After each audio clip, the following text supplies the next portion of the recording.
Assalamualaikum warahmatullahi wabarakatuh.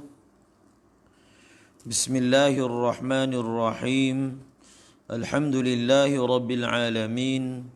Wa sallallahu ala sayyidina Muhammadin wa ala alihi wa sahbihi ajma'in.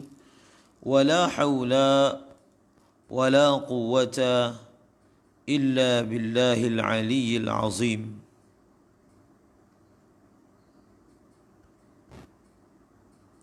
Alhamdulillah, bersyukur kita kepada Allah Subhanahu wa taala.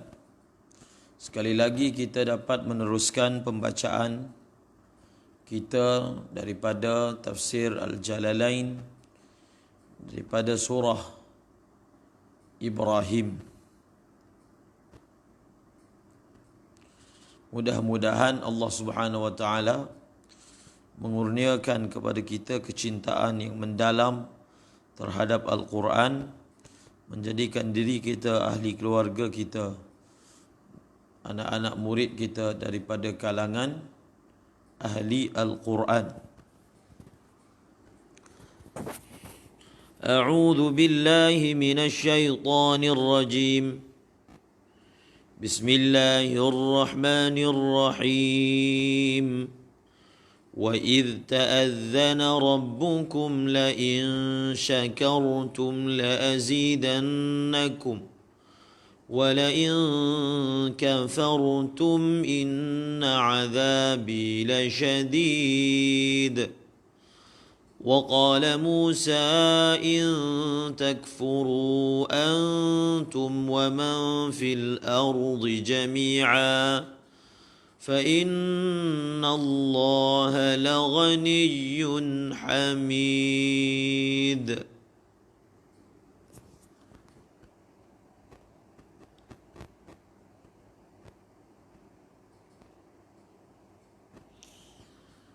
Wa iz ta'adzana rabbukum. Di hari ini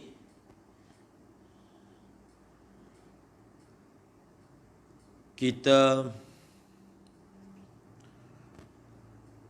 mulakan dengan ayat wa iz ta'adzana rabbukum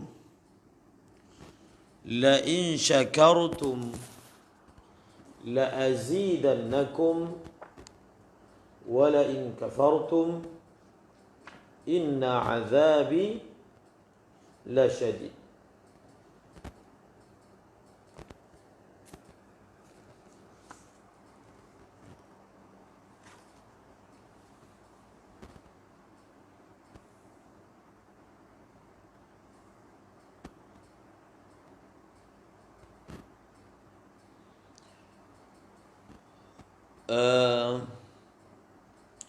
Perkara yang pertama yang kita akan mula bicarakan ialah pada perkataan wa'idh.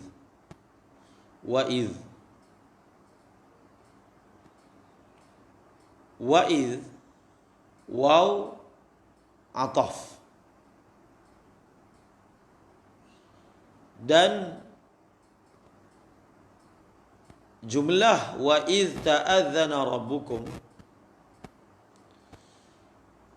masih lagi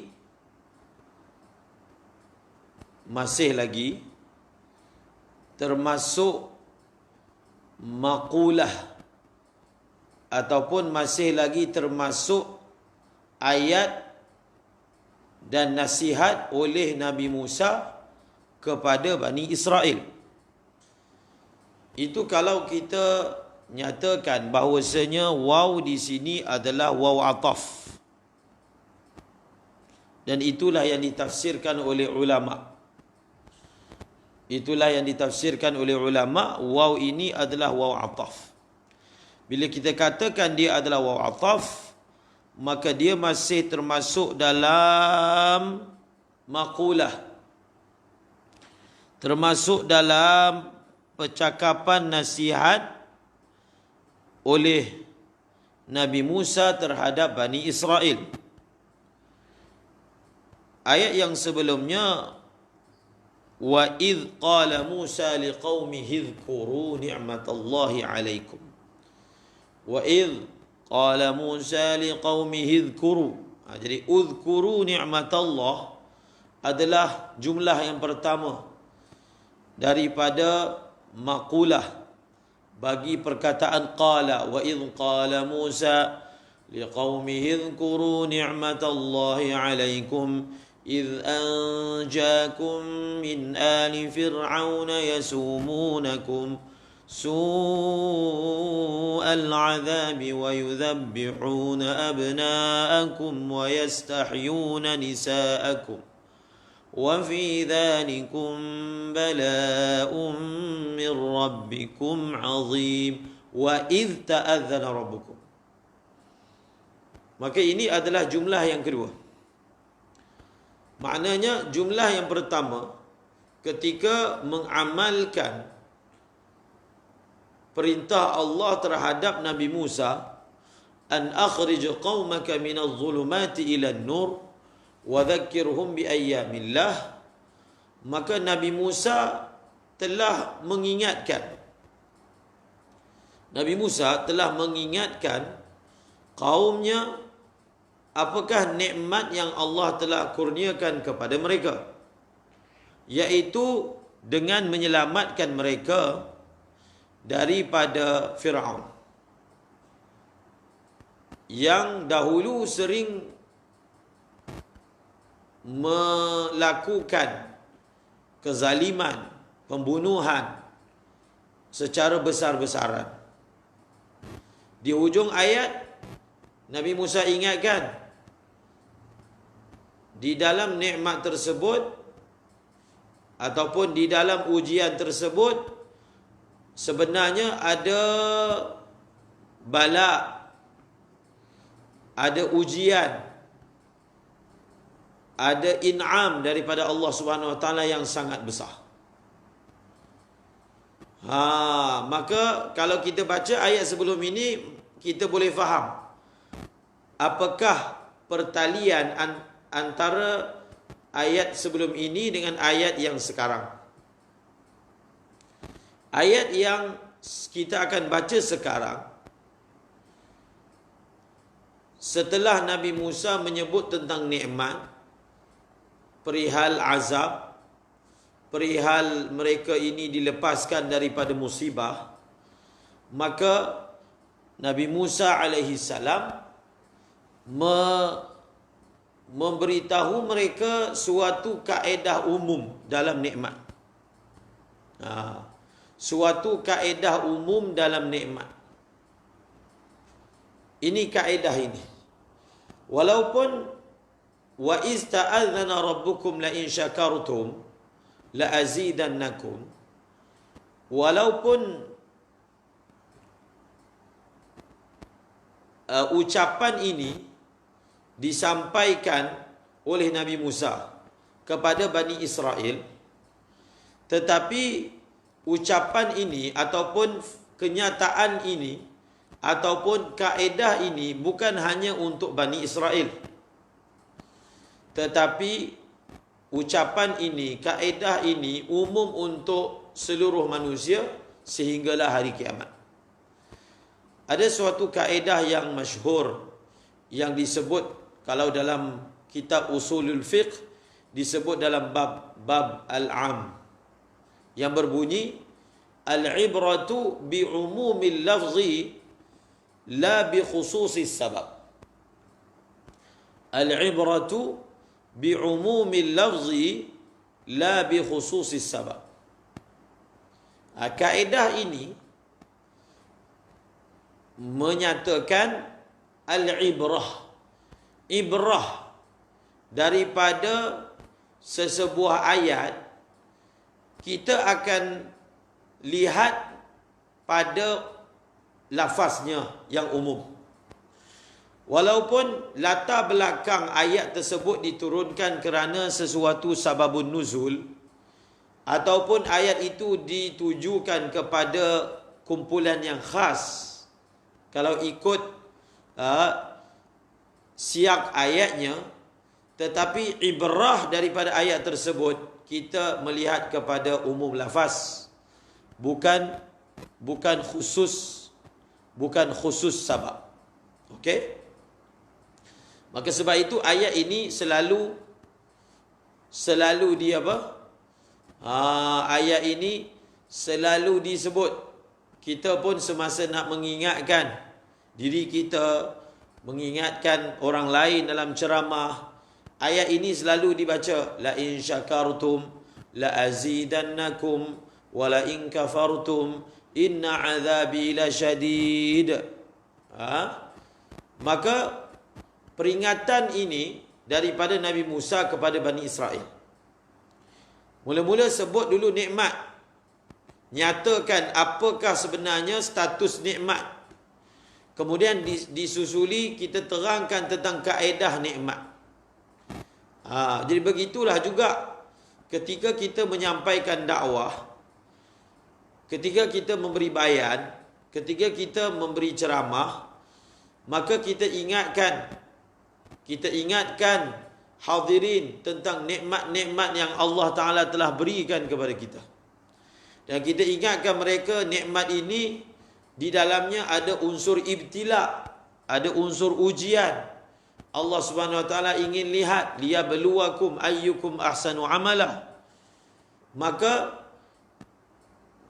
orang yang menyedari bahawasanya konsep nikmat itu adalah ibtila daripada Allah Subhanahu Wa Ta'ala. Apa maksud ibtila? Ujian. Apa maksud ujian? Akan ada natijah selepas ujian. Natijah itu yang akan menzahirkan adakah orang ini mukmin ataupun orang ini kafur. Imma syakiran wa imma kafura. Maka kemudian di hujungnya dibawa suatu kaedah. Dibawa satu kaedah. Yang kaedah ini terpakai untuk Bani Israel. Dan kaedah ini terpakai juga untuk kita semua, umat Nabi Muhammad sallallahu alaihi wasallam. Itu perkara yang pertama yang kita ingin nyatakan, iaitu adakah jumlah ini dengan jumlah yang sebelumnya mempunyai kesinambungan? Maka jawapannya ya, ada kesinambungan apabila waw itu disebut sebagai waw ataf. Ataupun kita menyatakan bahawasanya waw yang ada di sini bukan waw ataf, tetapi waw istinaf. Waw istinaf. Waw istinaf. Ini biasa dalam Al-Quran. Di antara jumlah itu kemudian dibawa jumlah lain, dipanggil jumlah mu'taridah. Kalau dalam nahwu dipanggil apa? Jumlah mu'taridah. Apa maksud jumlah mu'taridah? Jumlah itu dia datang di antara dua perkara yang ada hubung kait antara satu dengan yang lain. Qala al-musannifu rahimahullahu ta'ala wa nafa'ana bi'ulumihi fid darain amin al-kalamu. Jadi rahimahullahu ta'ala wa nafa'ana bi'ulumihi fid darain amin itu adalah jumlah mu'taridah di antara qala dengan maqulah dia. Itu dipanggil jumlah mu'taridah. Ataupun kita mengatakan wa idh ta'adzana rabbukum, ini adalah kalamullah. Maknanya jumlah mu'taridah dia bukan termasuk maqulah Nabi Musa alaihi salam. Antara kita i'rabkan waw itu dengan waw istinaf, dengan kita i'rabkannya dengan waw atifah, maka zahirnya kalau di'rabkan dengan waw ataf dan memasukkan jumlah ini masih lagi dalam percakapan Nabi Musa kepada Bani Israel, itu adalah apa? Itu adalah lebih baik. Wa iz ta'adzana rabbukum. Wa iz ta'adzana rabbukum. Ingat balik perbahasan tentang iz telah disebutkan sebelum ini. Apa takdirnya wa iz? Wa iz, dan apakah pandangan Syah Waliullah Dahlawi pada wa'idh, sekiranya ia datang, maka secara umumnya wa'idh ini ditakdirkan amilnya wa'idh ay uzkur. Uzkur. Ingat balik, ta'adzana rabbukum la in syakartum la azidannakum wa la in kafartum inna azabi la syadid.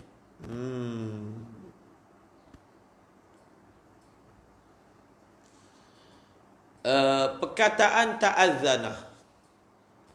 Perkataan ta'adzana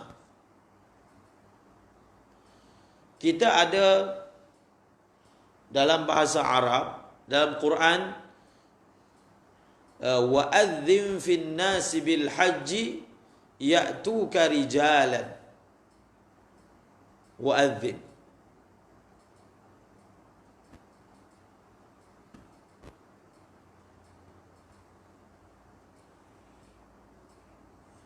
Dalam hadis, dalam sebuah hadis, dalam sebuah hadis qudsi, man adali waliyan, man adali waliyan faqad adzantuhu bil harbi. Jadi ta'adzana dia memberi makna adzana. Ta'adzana dengan makna apa? Adzana. Adzana ni maksudnya memberitahu. Memberitahu. Adzana ni maksudnya memberitahu. Tetapi apa beza adzana dengan ta'azzana? Ini dinyatakan di dalam tafsir Ar-Razi, seperti mana au'ada dengan tawa'ada. Au'ada memberi peringatan, tawa'ada memberi peringatan, memberi ancaman. Au'ada, tawa'ada, adzana, ta'adzana. Jadi walaupun adzana ni maksudnya memberitahu, tetapi bila dia datang atas bab tafa'ul, ada penambahan makna. Ada penambahan makna padanya. Kalau azana itu maknanya memberitahu, ta'azzana ini dia ada tambahan makna dari segi apa? Memberitahu dengan bersungguh-sungguh, dengan penegasan. Ataupun Syekh Mutawalli Sya'rawi telah tafsirkan ta'azzana ini dengan a'lama bitawkidin. Ta'azzana ni maknanya apa? A'lama bitawkid, ambil daripada bab tafa'ul. A'lama bitawkid, bukan sekadar bagi tahu, tapi bagi peringatan dengan bersungguh-sungguh. Penting ini, peringatan ini kamu semua kena dengar. Itu makna wa iz ta'azzana rabbukum. Okey? Wa iz ta'azzana rabbukum dengan makna apa? Memberitahu bersungguh-sungguh, wahai pembaca, wahai Bani Israel, beringat balik bersungguh-sungguh apa peringatan yang diterangkan oleh Tuhanmu. Wa iz ta'azzana rabbukum.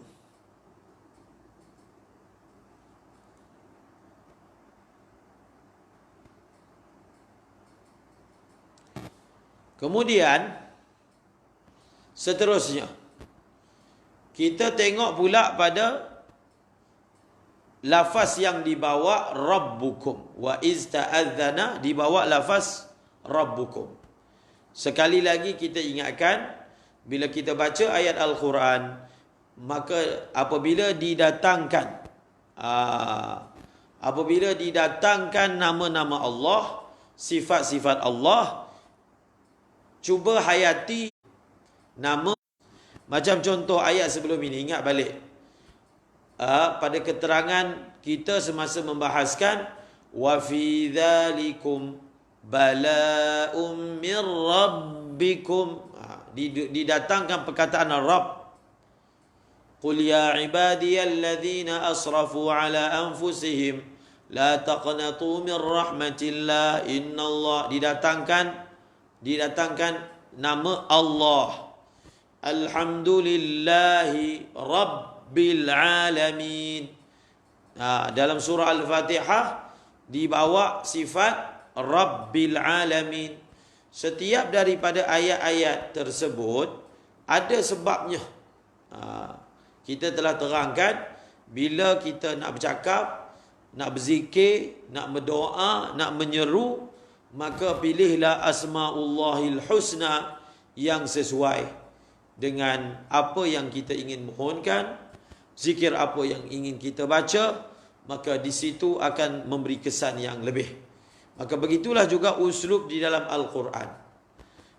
Ini sebenarnya kalau kita katakan ini perkataan Nabi Musa, maknanya Nabi Musa yang memilih perkataan Rabb. Ialah dalam bahasa Nabi Musa. Tetapi kalau dalam bahasa Arabnya Rabb. Wa iz ta'adzana rabbukum. Wa iz ta'adzana rabbukum. Maka apa yang kita boleh ambil rasa daripada lafaz ini, wahai manusia, wahai Bani Israel, ingat balik perihal Tuhan kamu mengingatkan, memberitahu dengan tegas, dengan bersungguh-sungguh. Tuhan kamu, Rabb kamu memberitahu. Tuhan kamu, Rabb kamu memberitahu. Apa yang kita boleh rasa daripada perkataan ta'adzana rabbukum. Tuhan kamu, Rabb kamu. Jadi sebahagian ulama, contohnya saya Maulana Tariq Jamil, dia selalu sering ingatkan dalam bayannya kepada orang dalam bahasa Urdu. Beliau kata, kita elakkan daripada menggunakan perkataan khuda. Khuda ni dalam bahasa Urdu, merah khuda, Tuhan saya. Beliau bukan mengatakan salah, tetapi perkataan perkataan khuda itu dia tidak boleh menempati perkataan Rabb. Maknanya apa nur, apa rasa yang kita dapat daripada perkataan Rabb tidak boleh disampaikan oleh perkataan khuda. Perkataan apa? Perkataan khuda. Sebab itu bila disebut Allah bukan merah khuda tapi merah Rabb. Allah ada Rabb kami, Rabb. Begitulah juga Rabb di sini kita kena tengok apa tafsiran pada perkataan Rabb. Rabb ini dengan makna pencipta. Rabb ini dengan makna pemelihara. Rabb ini ada unsur perkataan tarbiyah.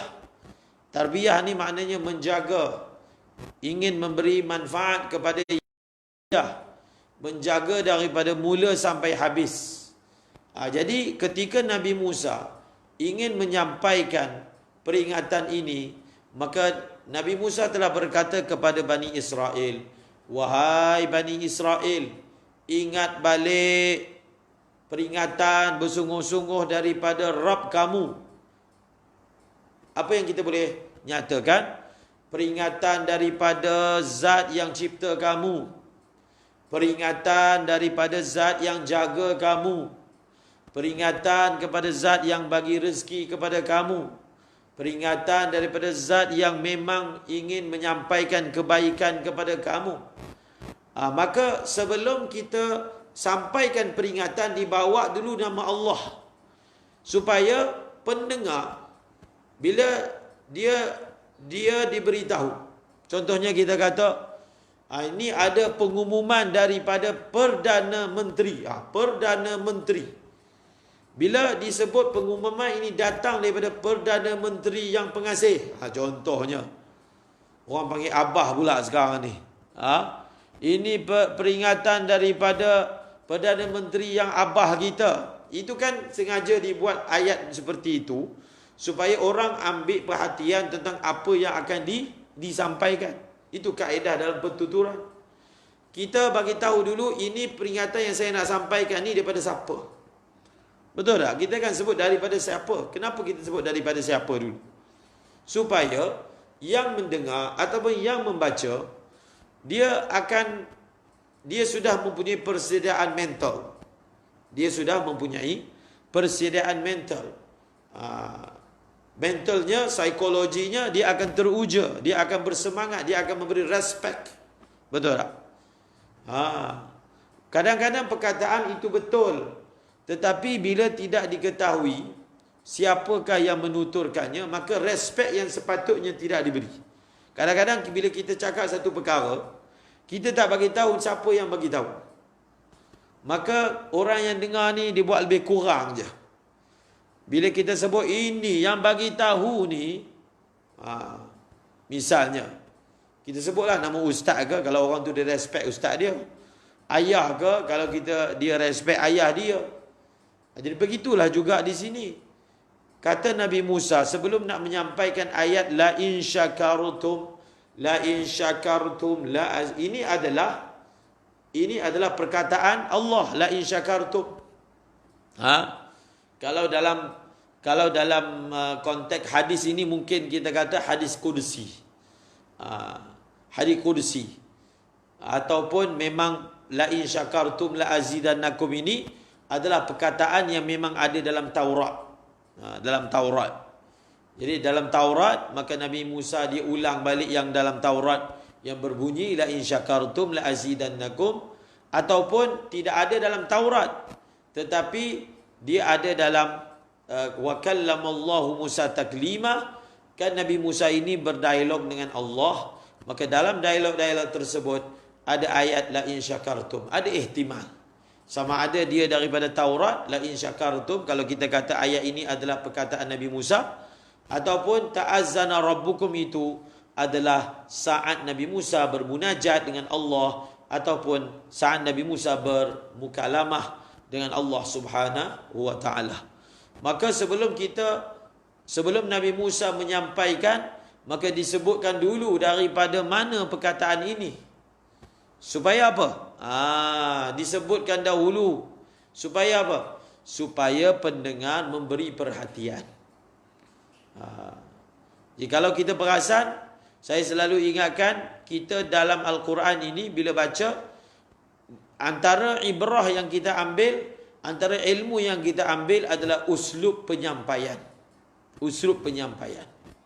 Dan memang ada pun orang tulis buku, tapi mereka tulis buku gaya Nabi lah, gaya penyampaian Nabi.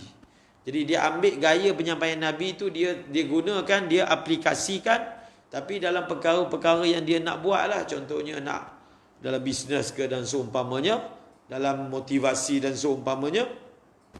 Tapi uslub itu sebenarnya adalah uslub yang tinggi. Jadi ini adalah ketika Nabi Musa menyampaikan kepada Bani Israel. Jadi itu berkaitan dengan Rabbukum.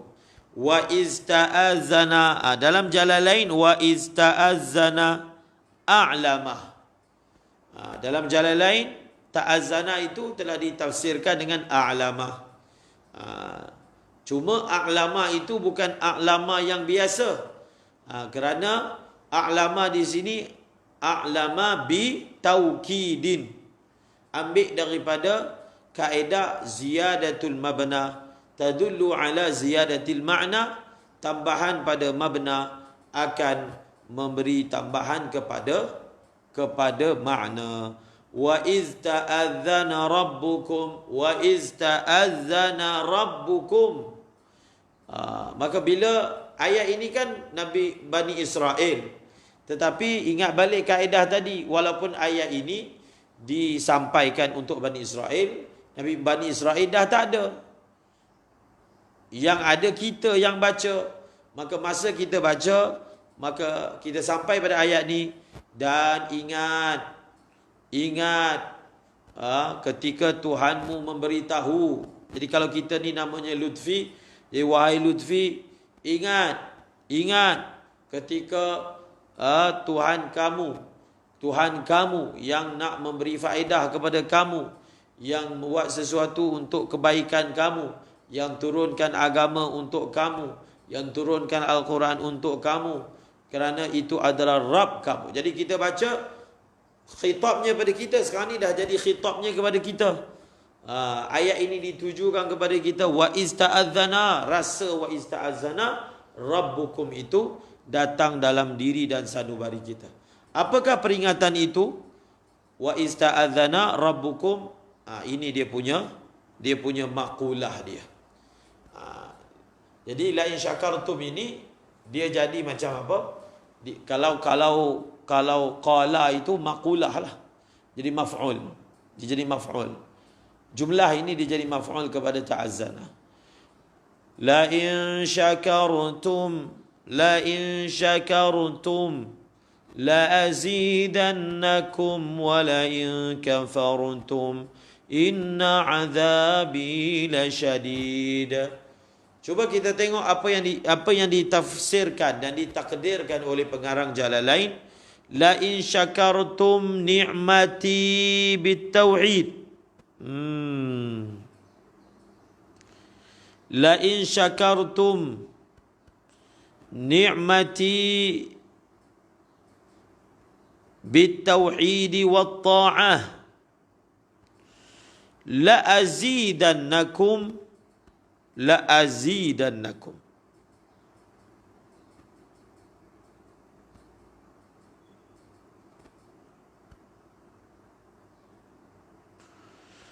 Pengarang Jalalain telah takdirkan la in syakartum ni'mati bitauhidi wat ta'ah. La in syakartum ni'mati bitauhidi wat ta'ah.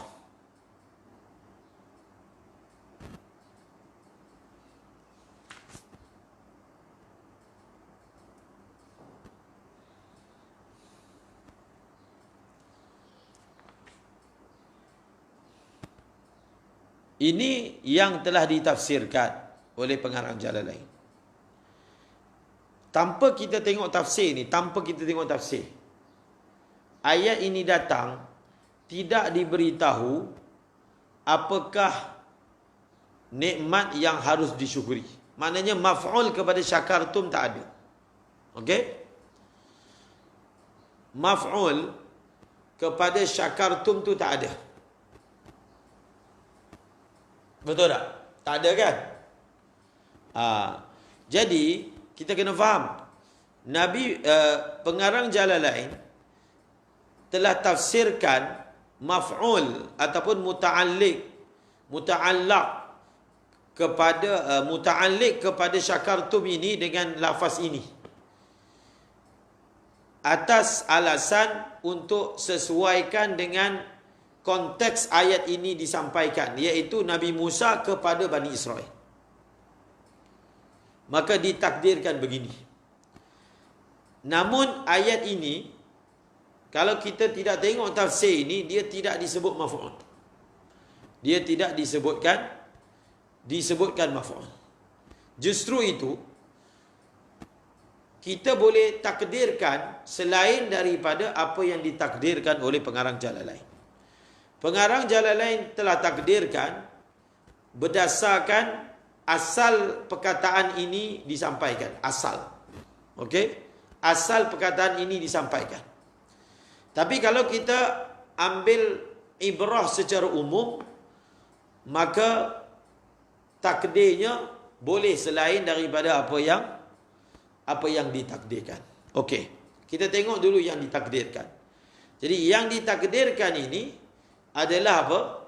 Adalah sesuai dengan peringatan Nabi Musa kepada Bani Israel. Wahai Bani Israel, sekiranya kamu mensyukuri nikmat aku. Tengok, kamu mensyukuri nikmat aku. Nikmati ini dia maf'ul kepada syakartum. Bi itu bi tauhid, dia muta'alliq kepada syakartum. Sekiranya kamu mensyukuri nikmatku. Jadi boleh kita kata ba tu dia adalah taswir. Bagaimana kamu mensyukuri nikmat aku? dengan cara, dengan surah kamu melakukan tauhid, dengan surah kamu melakukan taat. Jadi bit tauhid wa ta'ah adalah memanifestasikan, menjelmakan makna syukur. Jadi sekiranya kamu mensyukuri nikmatku. Jadi mensyukuri nikmat ini surah dia macam mana? Bit tauhidi wa ta'ah. Dengan tauhid dan juga dengan taat. Maksudnya apa? Kamu diberi nikmat. Kamu mensyukuri nikmat aku itu dengan cara kamu mentauhidkan aku, jangan syirik. Sebab kamu tahu nikmat ini datang daripada aku, maka kamu tauhidkan aku dan jangan syirik. Nampak tak? Jadi ayat ini, itu yang saya katakan, ayat ini ditafsirkan, dia punya surah kepada syukur itu bitauhid, kerana Bani Israel ini juga terjebak dengan syirik-syirik ni, kufur. Dia terjebak. Maka wahai Bani Israel, kamu syukurlah nikmat yang aku berikan kepada kamu, jangan sembah anak lembu, kan? Bitauhid, kita manifestasikan syukur itu dengan cara tauhid kepada Allah, kepada aku, dan juga memberi ketaatan kepadaku. Jadi tauhid ini, tauhid adalah untuk nasihat untuk apa? Untuk orang yang belum lagi berada dalam tauhid. Jadi itu ditafsirkan bitauhid. Ini cara syukur untuk orang yang ada dalam kufur. Maka cara syukur dia adalah dengan tauhid. Kemudian Allahu Akbar. Taat. Taat ini pula cara syukur orang yang berada dalam ingkar. Maka ditafsirkan ikut kesesuaian. Maka begitulah juga. Kalau la'i syakartum ini diumumkan. Ini yang dipanggil i'jaz, ataupun ini yang dipanggil balaghatul Quran. Balaghatul Quran. Saya ambil satu contoh ayat lain untuk kita mudah faham. Ulama telah mentafsirkan dalam surah Al-Baqarah, Ya ayyuhan nasu u'budu rabbakumul ladzi khalaqakum. Cuba kita tengok, kita perhatikan betul-betul ayat ini. Wahai sekalian manusia, hendaklah kamu melakukan ibadah sembah Tuhan kamu. Mukhatab kepada ayat ni adalah seluruh manusia. Bila sebut seluruh manusia, dalam ini ada orang kafir pun manusia, orang beriman pun manusia, orang Yahudi pun manusia, semua manusia. Lalu ayat u'budu rabbakumul ladzi khalaqakum. Ayat ini kita akan tafsirkan berdasarkan kesesuaian mukhatab. Jadi ya ayuhan nas u'budu, khitabnya kepada orang Islam, orang kafir, orang Yahudi, orang musyrik, orang Nasrani. Jadi kalau ya ayuhan nas u'budu rabbakum, jadi an-nas itu kalau dari segi dia tu orang Islam, maka maksud u'budu ni bukan tinggalkan kufur pergi kepada tauhid. Sebab memang yang dikhitabkan itu memang sudah berada dalam tauhid. Jadi apa makna u'budu? U'budu itu ditafsirkan dengan sesuai keadaan dia. Maksudnya kalau iman lemah, tambah lagi iman. Kalau ibadat lemah, tambah ibadat. Perkasakan hubungan dengan Allah. Kalau an-nas itu dalam kategori orang beriman. Dan u'budu ditafsirkan dengan makna keluar daripada syirik kepada taat. Mukhatabnya orang musyrik. Keluar daripada degil keras kepala, engkar kepada Rasul. Kalau mukhatabnya itu adalah orang Yahudi, begitulah seterusnya. Jadi ayat ya ayyuhan nasu u'budu rabbakumul ladzi khalaqakum, ayat ini boleh dikhitabkan kepada semua manusia, dan perkataan u'budu itu ditafsirkan mengikut kesesuaian.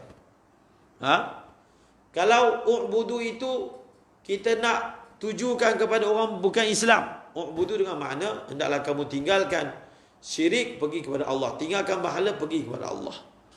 Orang yang memang sudah tinggalkan berhala, u'budu dengan makna menambah lagi.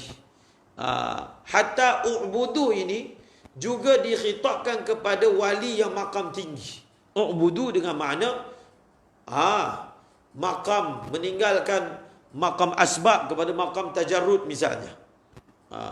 Daripada makam ini kepada makam ini. Jadi itu yang dipanggil balaghatul Quran, perkataan yang ringkas tetapi boleh dikhitabkan kepada pelbagai lapisan dengan tafsiran yang bersesuaian.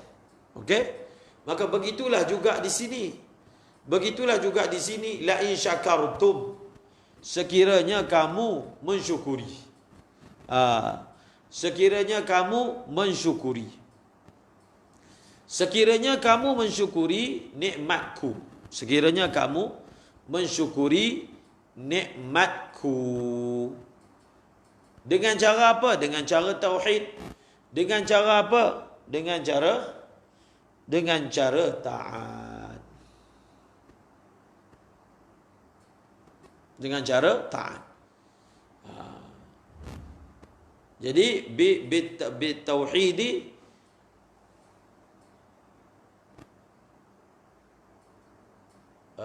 okey, apa ayat dia?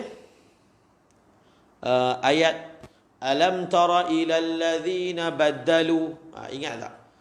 Alam tara ilal ladzina baddalu ni'matallahi kufra wa ahallu qaumahum daral bawar. Wa ahallu qaumahum daral bawar.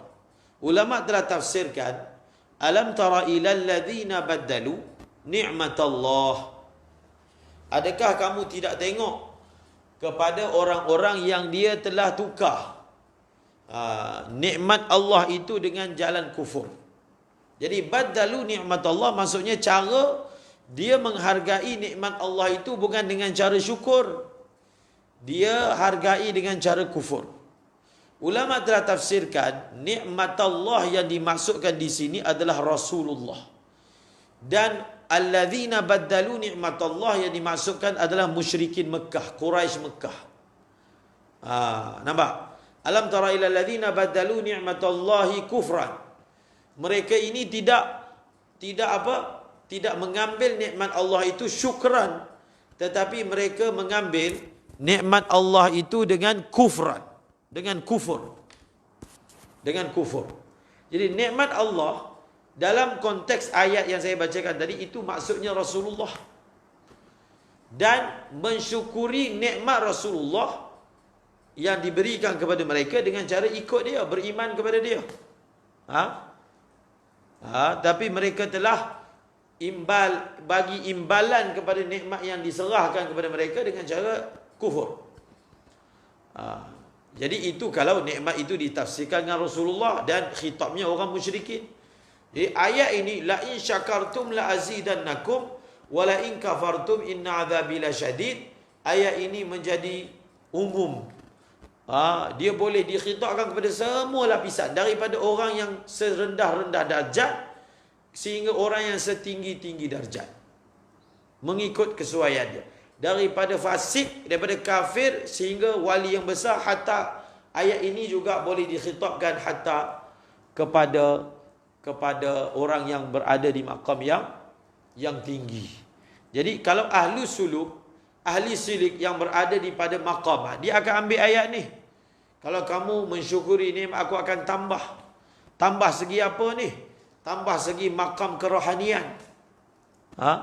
Kalau kamu kufur, kamu tidak mensyukuri, kamu selesa dengan makam tersebut, kamu teresa dengan apa? Dengan nikmat segera yang kamu dapat bila kamu berada pada makam tersebut, maka ingat azab aku yang syadid. Jadi azab yang syadid itu bila dikhitabkan kepada awliya, azab itu bukan semestinya maksudnya dibelah bumi ke. Azabnya contohnya dimahrumkan daripada amal, dimahrumkan daripada ada orang yang makamnya ujian Allah kepadanya adalah dalam bentuk dulu dia dapat mimpi Rasulullah, kemudian kerana dia sesuatu kesalahan dia, maka dia dimahrumkan. Itu juga azab untuk dia. Maka ayat ini menjadi suatu ayat yang terlalu balaghah yang tinggi, yang sesuai dikhitabkan kepada semua orang. Sama ada orang yang lapis biasa ataupun orang yang berada di lapis yang tinggi. La in syakartum ni'mati bit tauhidi wat ta'ah. Dengan jalan tauhid dan dengan jalan ta'ah, la azidannakum, maka aku akan tambah nikmat tersebut. La azidannakum, yang belajar saraf, yang belajar bahasa Arab tahu. Ambil rasa la azidannakum, lam taukid dan nun taukid sakilah. Semua yang belajar bahasa Arab tahu apa dia punya kekuatan perkataan la azidannakum. Lam taukid dan nun taukid sakilah. La azidannakum. Kalau kamu syukur, aku akan tambah. Aku akan tambah nikmat tersebut. Kalau kamu syukur. Satu perkara lagi, kita belajar apakah makna syukur segi istilah. Segi istilah, syukur ini maksudnya sarfun ni'mah fima khuliqa li ajlihi. Itu makna syukur. Syukur ini ada apa? Syukur dengan lidah, syukur dengan hati, syukur dengan jawarih. Maka tauhid itu adalah syukur dengan hati. Taat itu syukur dengan lidah, dengan syukur dengan anggota badan. Di situ pun Imam Sayuti telah gambarkan macam mana nak memanifestasikan syukur dengan cara dengan hati beriman, dengan taat, dengan anggota badan. La azidannakum, pasti dan pasti. Pasti dan pasti. Semua yang kita yang mendengar, yang membaca, adakah iman kita pada ayat la azidannakum? La azidannakum. Ambil rasa la azidannakum. Tapi malangnya tak ada. Kita percaya tak? Kita baca tapi kita yakin tak Allah dah bagi tahu kalau kamu syukur mesti tambah. Mesti. Selalunya Ustaz kami Maulana Mansur dia selalu terjemah macam ni. La azidannakum kita terjemah pasti dan pasti aku akan tambah. Jaminan ini telah diberi oleh Rabb kita. Itu yang ada perkataan Rabb tadi. Jaminan yang dia akan tambah tu Rabb telah janji akan tambah. Tapi sejauh mana iman kita kepada janji tersebut. Jadi syukur dengan erti kata, apa syukur ini telah ditafsirkan. Kalau kita belajar dalam awal kitab biasanya akan dibahaskan syukur ini maksudnya apa? Satu orang itu menggunakan nikmat-nikmat yang diberikan pada perkara yang diperintahkan oleh Allah. Itu maknanya syukur. Dia gunakan nikmat tersebut, maka Allah Subhanahu Wa Taala pasti akan tambah. Kalau kamu syukur, maka pasti akan tambah. Ada satu kata-kata hikmah yang menarik. Kata-kata hikmah ni berbunyi asyukru. Dalam hasyiah ni pun ada kamal lain. Asyukru qaidul mawjud wa saydul mafqud. Ini kata-kata hikmah yang sangat tinggi. Asyukru qaidul mawjud wa saydul mafqud. Bermula syukur itu dia adalah tali untuk ikat. Tali untuk ikat nikmat yang sedia ada. Dan syukur ini juga adalah alat buruan nikmat yang belum ada. Asyukru qaidul mawjud wa saydul mafqud. Syukur. Kata-kata hikmah ni sebenarnya ambil daripada ayat Al-Quran. Syukur dia akan jadi tali untuk tambat nikmat yang sedia ada. Dia tak pergi, tak lari, tak hilang daripada kita. Dan syukur ini juga akan menjadi apa? alat untuk kita buru nikmat-nikmat yang hilang ataupun nikmat-nikmat yang belum dapat. Asyukru qaidul mawjud wa saydul mafqud. La in syakartum la azidannakum wa la in kafartum. Apa maksud kafartum? Jahadtumun ni'mata bil kufri wal ma'siyah. La u'adzibannakum dalla alaihi inna azabi lasyadid. Inna azabi lasyadid. Allahu akbar.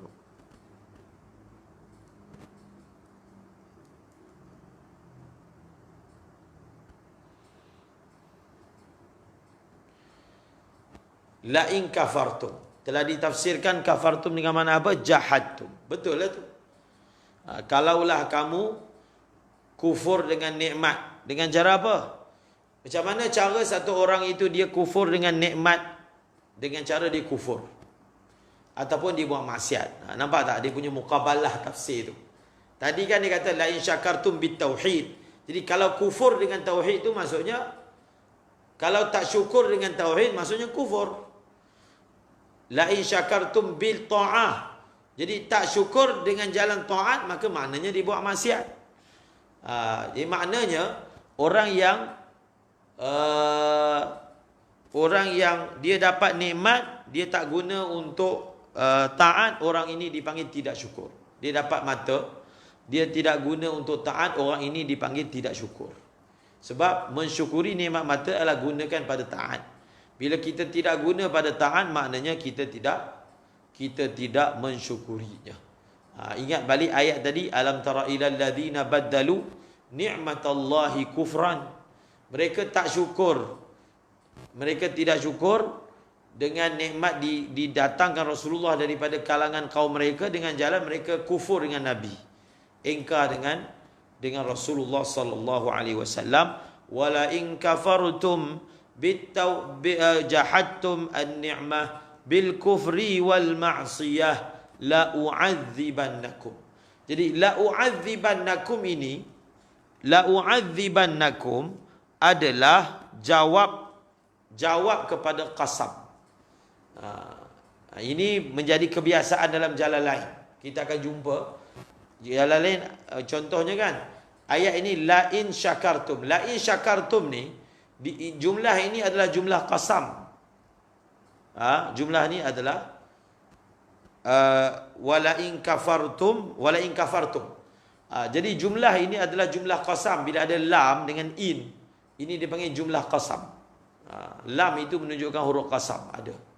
Jadi sebab itu kita terjemah dia wala in kafartum, demi sesungguhnya, demi sekiranya. Wala in kafar itu dia punya terjemahnya demi sekiranya. La in syakartum pun sama, demi sekiranya. Wala in kafartum, demi sekiranya. Jadi jawab qasam ini dalam jumlah yang pertama tidak dihazafkan, la azidannakum. Dalam jumlah yang kedua jawab kepada qasam. Qasam ni maksudnya sumpah. Jadi bila ayat ini ada sumpah, dia punya makna lagi berat. Maknanya Allah bersumpah, kalau kamu syukur, Allah akan tambah. Dan Allah bersumpah, kalau kamu kufur, kamu akan kena azab. Cuma kita tengok adabul Quran. Adabul Quran. Dalam jumlah yang pertama, jawabnya tidak dihazafkan. Dan dalam jumlah yang kedua dihazafkan. Maksudnya, dalam jumlah yang kedua, dia tidak ada jawapan. Dia hanya sebut, sekiranya kamu kufur. Dia tak ada maka. Maka tu tak ada. Sekiranya kamu kufur, tak ada jawapan. Tapi kalau ayat yang pertama, sekiranya kamu syukur, maka aku pasti akan tambah. Sekiranya kamu kufur, tak ada jawapan. Yang ada inna azabi lasyadid. Jumlah inna azabi lasyadid bukan segi i'rab, jadi bukan jawab kepada qasam, kan? Dia bukan jawab kepada qasam. Jadi jawab kepada jumlah demi sesungguhnya tu dihazafkan. Tengok ditakdirkan balik dalam syarah, dalam Jalalain, dalam tafsir, la u'adzibannakum. Jadi la u'adzibannakum ini i'rabnya apa? Jawab kepada qasam. Jadi satu perkara yang sangat menarik yang saya sebut tadi, adabul Quran. Dalam ilmu balaghah, kita diajar tentang hazaf. Dalam ilmu balaghah, kita juga diajar tentang apa? Bilakah kita akan bawa fi'il secara maklum, sirah maklum, dan bilakah kita akan bawa fi'il dengan sirah majhul. Ini contoh yang masyhur. Contohnya dalam kitab Husnul Siyarah pun bagi contoh ni. Wa anna la nadri asyarrun urida biman fil ard am arada bihim rabbuhum rasyada. Nampak? Ini dipanggil adabul Quran. Sekali lagi kita masuk tentang belajar adab berbicara daripada ayat Al-Quran. Wa anna la nadri, ini perkataan jin. Jin punya perkataan. Belajar pula dengan jin. Tapi daripada ayat Al-Quran, sebab Quran nukilkan. Jadi wa anna la nadri, cuba tengok. Jumlah yang pertama didatangkan dengan majhul. Jumlah yang kedua didatangkan dengan ma'lum. Bina' lil fa'il, bina' lil maf'ul. Jadi dalam ayat surah jin ni berbunyi, sesungguhnya kami tidak tahu adakah keburukan yang dikehendaki untuk penduduk bumi, ataupun Tuhan mereka mahukan kebaikan untuk mereka. Jadi ketika menisbahkan keburukan, mereka tak nisbahkan kepada Tuhan. Dia datangkan dengan perkataan, sesungguhnya kami ni tak tahulah adakah penduduk bumi ini akan dapat keburukan ataupun Tuhan mereka nak bagi kebaikan. Tidak disebutkan begini, sesungguhnya kami tidak tahu adakah Tuhan penduduk bumi ini nak bawa keburukan kepada mereka ataupun Tuhan mereka nak bawa kebaikan. Jadi ketika menisbahkan benda buruk, tak dinisbahkan direct kepada Allah walaupun penciptanya Allah. Ini adabul kalam. Adabul kalam. Satu lagi contoh yang diberikan perkataan Nabi Ibrahim. Wa idza maridtu fahuwa yashfin. Ayat dia apa? Alladhi yut'imuni wa yasqin wa idza walladhi yut'imuni wa yasqin wa idza maridtu fahuwa yashfin. Ini pun adab juga, belajar daripada Nabi Ibrahim. Dialah Allah yang menghidupkan aku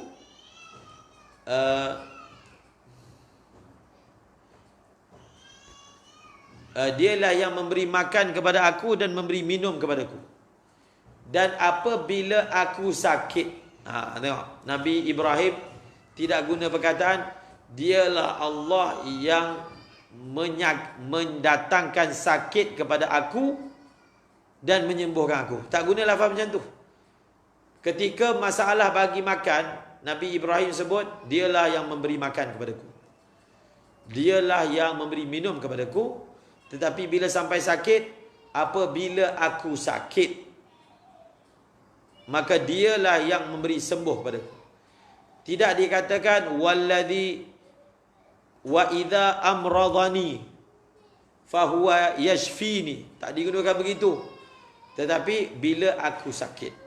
Jadi jangan kita kata, bila satu orang kata kalau ada yang buruk itu datang daripada diri saya. Jadi ada orang kata, tengok ni, penceramah ni ataupun orang tabligh ni dah jadi Mu'tazilah. Sebab dia kata apa? Yang buruk daripada Allah, daripada aku, yang baik daripada Allah. Dia kata itulah akidah Mu'tazilah.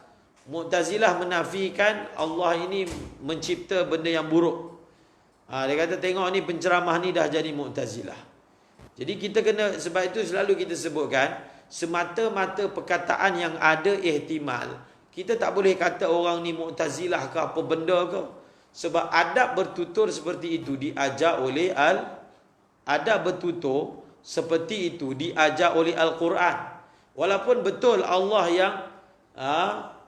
yang mendatangkan baik dan buruk, tetapi ketika bercakap kita jangan sebut yang buruk itu kita sebut yang baik, yang buruk itu kita salahkan diri kita. Itu adab dalam bercakap yang diajar oleh Al-Quran dan diajar oleh Rasulullah sallallahu alaihi wasallam.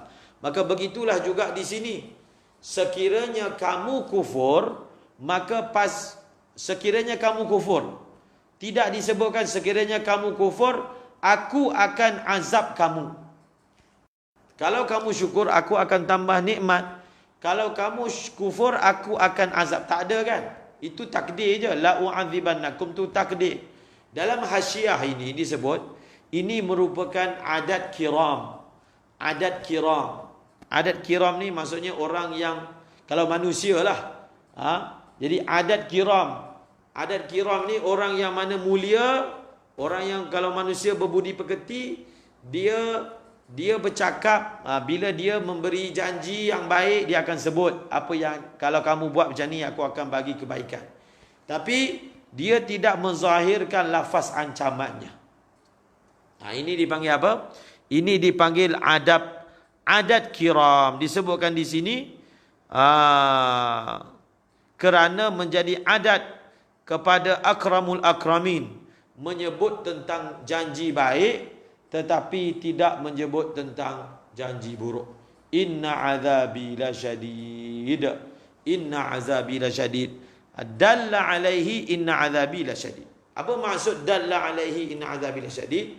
Maksudnya macam mana kamu, wahai, nanti kita mungkin akan tanya Imam Sayuti, bagaimana Tuan boleh takdirkan jawab kepada qasam ini la u'azibannakum? Kan jawab qasam tu tak ada. Macam mana pula boleh ditakdirkan dengan la u'azibannakum? Maka cara jawab dia adalah dalla alaihi inna azabi lasyadid. Ini daripada segi apa? Segi nahu. Kita tak boleh menghazafkan jumlah kepada jawab. Kita tak boleh menghazafkan jumlah jawab, melainkan ada kita tinggalkan qarinah. Kita tinggalkan qarinah. Jadi kalau kita tinggalkan qarinah, barulah boleh hazaf. Kalau tidak, mana boleh hazaf? Nanti orang pun tak tahu benda apa yang kamu maksudkan. Jadi ayat itu dia tak jadi jumlah mufidah. Dia tidak jadi jumlah yang mufidah. Maka jawab kepada qasam itu ada dia punya qarinah yang menunjukkan apa jawab. Tetapi akramul akramin tidak sebut secara soreh. Dia hanya sebut secara kanan saja, sindir je, secara kanan. Jadi qarinah kepada bahawasanya jawab kepada qasam itu adalah apa? Adalah la u'azibannakum, berdasarkan pada inna azabi lasyadid. Jadi inna azabi lasyadid adalah qarinah yang menunjukkan la in kafartum la u'azibannakum. Macam mana boleh takdir begitu? Berdasarkan qarinah inna azabi lasyadid, tetapi tidak disorehkan. Maka begitulah yang kita dapat baca pada pagi ini. Kita belajar tentang janji Allah yang ini kita dah baca, tinggal lagi iman. Iman yang mana kalau kita syukur mesti Allah akan tambah, mesti. Syukur mesti. Jadi rasa mesti tu, Allah dah janji mesti, tapi sampai sekarang yakin kepada mesti tu tak sampai lagi. Rugilah kita semua. Akramul akramin dah janji. Kalau kita boleh katakanlah, kalau kita syukur, oleh kerana la azidannakum itu dibawa lam takkid, nun takkid sakilah, maka dia punya pertambahan nikmat tu akan berkali ganda. Daripada perkataan la azidannakum pun kita boleh dapat faham bahawasanya pertambahan nikmat yang kita akan dapat daripada apa? Daripadanya bukan cukur satu dapat satu, tapi daripada lam takkid, nun takkid sakilah, ia menggambarkan bahawasanya pertambahan itu akan berlaku berkali-kali ganda. Berkali-kali ganda. Untuk kita jadikan contoh kepada orang yang syukur dengan orang yang kufur, maka boleh kita baca, kita ambil daripada surah Al-Kahfi dalam kisah wadrib lahum mathalar rajulaini ja'alna li ahadihima. Jadi ambil ayat itu sebagai contoh bagaimana Allah Ta'ala telah, kalau manusia lah kita kata, mempraktikkan kaedah ini. Apabila teman dia telah pesan, walaula iz dakhalta jannataka qulta masya Allah la quwwata illa billah, kalau kamu masuk kebun ini katakanlah masya Allah, katakanlah tak ada kuasa, tapi kufur, sombong. Tengok di hujung ayat cerita macam mana datangnya azab, ambil semua nikmat yang dia dapat. Jadi semoga Allah Subhanahu Wa Taala mengurniakan kita kefahaman dan yakin kepada ayat ini. Tak ada yang mustahil, bukan tak ada yang mustahil. Kita ambil la raiba fi zalikal kitab la raiba fi. La raiba fi ini imannya kita jadikan sebagai platform untuk memahami ayat ini. Di awal-awal surah Baqarah sebut semua benda dalam Quran ni la raiba fi. Antara yang ada dalam Quran, la in syakartum la azidannakum. Tiada keraguan, secubit, sekelumit keraguan pun tak ada. Sebab itu yang perlu diusahakan adalah iman. Iman ini akan menyelesaikan banyak masalah kita. Wallahu a'lam bissawab. Wa ilaihil marji'u wal ma'ab. Kalamun qadimun la yumallu sama'uhu. Tanazzaha an qawlin wa fi'lin wa niyati. Bihi ashtafi min kulli da'in wa nuruhu dalilun liqalbi inda jahli wa hayrati. Ya Rabbi matti'ni bisirri hurufihi wa nawwir bihi qalbi wa sam'i wa muqlati wa sahhil alayya hifzahu thumma darsahu bijahin nabi wal ali was sahabati amin birahmatika ya arhamar rahimin. Di hujung doa ini berbunyi wa sahhil alayya hifzahu, ya Allah mudahkanlah aku untuk menghafal Al-Quran, kemudian mempelajarinya, hafal Quran, belajar Al-Quran. Dan kita doakan dengan doa ini dengan jah Nabi Muhammad SAW dan ahli keluarganya dan sahabat-sahabatnya.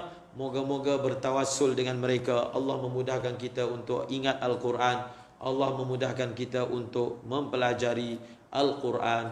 Wallahu a'lamu bissawab wa ilaihil marji'u wal ma'ab. Assalamualaikum warahmatullahi wabarakatuh.